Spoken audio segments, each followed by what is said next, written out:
ഇത് നമ്മുടെ കൂമ്പും പയറും തോരൻ വെക്കാൻ വേണ്ടിയിട്ട് പയർ വേണം വെച്ചേക്കുവാണേ. ഉപ്പൊന്നും ഇട്ടിട്ടില്ല, പയർ മാത്രം ഒരുങ്ങി വെച്ചിരിക്കുക തോരൻ വെക്കാനായിട്ട്. നേരത്തെ പയർ വേവിക്കുന്ന കാണിച്ചില്ലേ. നമ്മൾ കൂമ്പ് വൃത്തിയാക്കാൻ ക്ലീൻ ചെയ്യാനായിട്ട് നമ്മൾ മഞ്ഞളും ഉപ്പും ചേർത്ത വെള്ളം ഇതിലേക്ക് ഈ അരിഞ്ഞ് വെച്ചിരിക്കുന്ന കൂമ്പെടുത്ത് ഇട്ടിട്ടൊരു 10-20 മിനിറ്റ്. നമ്മൾ രാവിലത്തേക്കൊക്കെ ആണെങ്കിൽ രാത്രിയിലെ അങ്ങനെ അരിഞ്ഞിട്ട് വെള്ളത്തിലിട്ട് വെച്ചിട്ട് രാവിലെ അത് എടുത്ത് തോരൻ വയ്ക്കുന്നത് നല്ലതായിരിക്കും. അപ്പോൾ ഇതിൻ്റെ കറയൊക്കെ പോയി അതിൻ്റെ വിഷാംശം എല്ലാം മാറിക്കിട്ടും. ഇത് ഒരു 20 മിനിറ്റോളം വെള്ളത്തിലിട്ടേക്കുക. അരപ്പെടുക്കുക, ഒരു വറ്റൽമുളക്, കുറച്ച് കറിവേപ്പില, 6-7 അല്ലി വെളുത്തുള്ളി, മഞ്ഞൾ, ജീരകം, തേങ്ങ ഇത്രയും ചേർത്ത് ചതച്ചെടുക്കണം. ഇനി നമുക്ക് കൂമ്പ് തോരൻ വയ്ക്കാൻ ചട്ടി അടുപ്പത്ത് വയ്ക്കാം. വെള്ളം പറ്റുമ്പോഴത്തേക്കും കുറച്ചെണ്ണ, ഇച്ചിരി എണ്ണ മതി. കുറച്ച് എണ്ണ ഒഴിക്കുക. എണ്ണ ചൂടായി വരുമ്പോൾ കുറച്ച് കടുകിടുക. കടുകിട്ട് പൊട്ടട്ടെ. കടുക് പൊട്ടി തുടങ്ങിയിട്ടുണ്ട്, സൗണ്ട് കേൾക്കാമല്ലോ. ഇനി നമ്മൾ പിഴിഞ്ഞെടുത്ത, നേരത്തെ മഞ്ഞൾ ഉപ്പിട്ട് വെള്ളത്തിൽ നിന്ന് പിഴിഞ്ഞെടുത്ത കൂമ്പ് ഇട്ട് കൊടുക്കുക.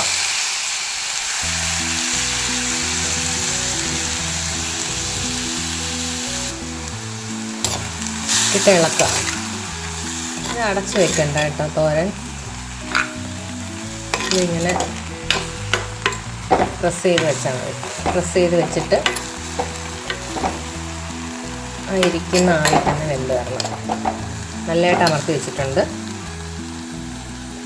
ഫ്ലെയിം ഫുള്ള് കുറച്ച് ഇതിങ്ങനെ ഇരിക്കട്ടെ.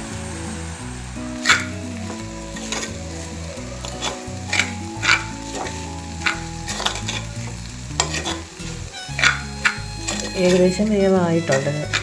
ഇനി നമുക്ക് ഇതിലോട്ട് വേവിച്ച് വെച്ചിരിക്കുന്ന പയറും അരപ്പും ഇതിൻ്റെ മുകളിലായിട്ട് ഇട്ട് കൊടുക്കാം.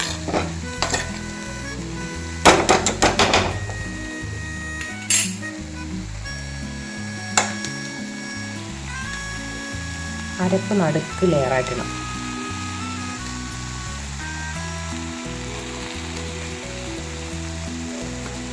അതിൻ്റെ മുകളിൽ പയറിട്ട് കൊടുക്കാം.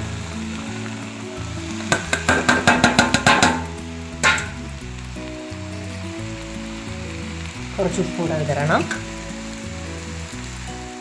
ഉപ്പ് കുറച്ച് മതിയേ, അത്ര മതി.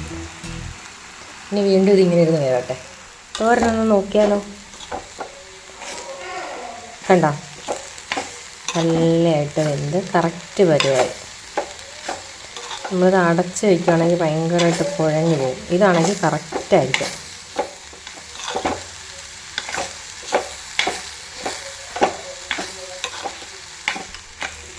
അങ്ങനെ നമ്മുടെ തോരനും റെഡിയായി.